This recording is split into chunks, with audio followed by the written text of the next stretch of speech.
যাই, আমি এখানে লুকিয়ে থাকি। আমার হাজবেন্ড বুঝতেই পারবে না যে আমি এখানে লুকিয়ে আছি। আজকে আমাদের ম্যারেজ ইউনিভার্সিটি, তাই আমার স্বামীর পছন্দের ফোন S24 আলট্রা ফোনটা তাকে গিফট করব, আর সে অনেক খুশি হবে। জান আসো, বসো জান, এখানে বসো। দেখেছো আজকে আমার বাসা পুরাই ফাঁকা, আর আমার স্ত্রী সে আজকে চলে গেছে, তার নাকি কোন বান্ধবীর বার্থডে, আর এই সুযোগেই আমি আমার জানটাকে আমার বাসায় নিয়ে এসেছি। বাই দ্য ওয়ে, আজকে আমার বাসায় এসে তোমার থেকে কেমন লাগতেছে বলো তো? আমার অনেক ভালো লাগতেছে জান। তাই আমি জানি যে আমার জানটার ভালো লাগবে। দেখেছো আমার এত গরম লাগতেছে, আমি আমার ব্লেজারটা খুলে ফেলেছি, আর আমার বাসার এসিটাও না কাজ করতেছে না। আর এসি কাজ করবেই বা কিভাবে? তোমার মতো একটা হট গার্লফ্রেন্ড যার আছে তার কি আর গরম না লাগে থাকতে পারে? আচ্ছা শোনো না, তুমি না আমাকে বলেছিলে যে ঘুরতে নিয়ে যাওয়া? জান আমার মনে আছে, তুমি আমার একমাত্র জান, আর তোমাকে নিয়ে ঘুরতে যাবো সেটা আমার মনে থাকবে না? আমি তোমাকে নিয়ে কোথায় যাব সেটাও ফিক্স করে রেখেছি। হায় আল্লাহ, কার জন্য আমি এত কিছু করছি? আমার হাজবেন্ড তার অফিসের অ্যাসিস্ট্যান্টকে আমার বাসায় নিয়ে আসছে, আমি কি না তাকেই সারপ্রাইজ দেওয়ার জন্য ফোন কিনে নিয়ে আসছি।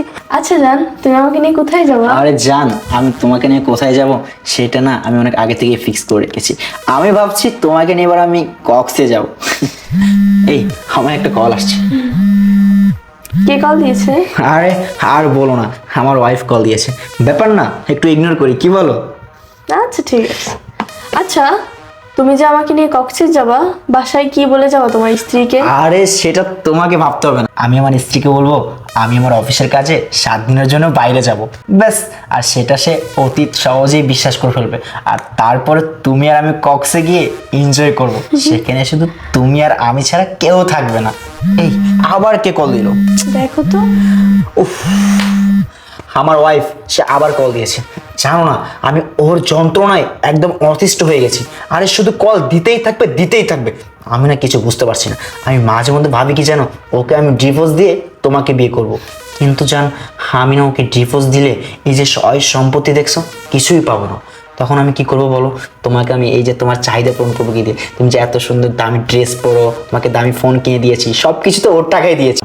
তাই আমি একটা প্ল্যানিং করেছি, সুযোগ বুঝে ওকে আমি মেরে ফেলবো, এই দুনিয়া থেকে শেষ করে দিব। আমাকে মেরে ফেলার প্ল্যান করছে তার অ্যাসিস্ট্যান্টের সাথে?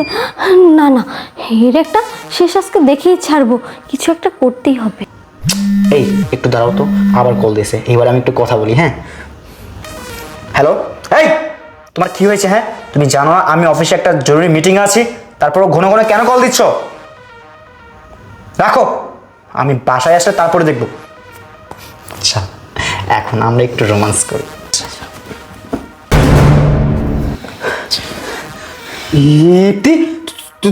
তুমি এখানে? হ্যাঁ আমি। আমাকে দেখে অবাক হয়েছিস? আরে ইপ্তি, তুমি এখানে? তুমি তোমার বান্ধবীর বার্থডে পার্টিতে যাওনি? হ্যাঁ গিয়েছিলাম। এই গিয়েছিল? তাহলে তুমি এখানে কি করে আসলে? এখানে কি করে আসলাম শুনবি? তাহলে শোন। আরে ম্যাডাম, আপনি চলে এসেছেন? হ্যাঁ বৃষ্টি, তোকে থ্যাংক ইউ, কারণ আমাকে এরকম একটা বুদ্ধি দেওয়ার জন্য।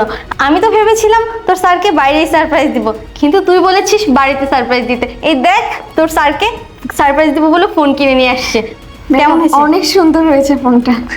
আচ্ছা তুই কাজ কর, আমি আসছি। আচ্ছা ঠিক আছে ম্যাডাম।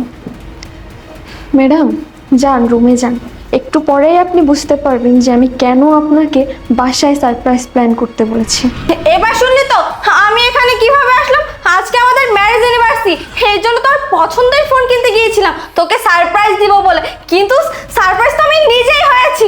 আরে এই বেমান, আমার তো ভাবতেই কষ্ট হচ্ছে যে তুই তোর অফিসের পার্সোনাল অ্যাসিস্ট্যান্টকে আমার বেডরুমে নিয়ে আসছিস। আরে তুই কিভাবে পারলি পরকীয়া নামে একটা নেককার সম্পর্কতে জড়াতে? আরে আমি তোর জন্য কি করি নাই রে? তুই বলেছিলি হিপ্তি আমার কাজ করতে কষ্ট হয়, এর জন্য তোকে আমি আমার অফিসের দায়িত্ব দিয়েছি, আর তুই দায়িত্ব দিয়েছি দেখে তুই তোর অফিসের অ্যাসিস্ট্যান্টকে নিয়ে এসে আমার বাড়িতে নষ্টামি করিস। আর শুধু তাই না, আমাকে মেরে ফেলার প্ল্যান করেছিস। হেই তোর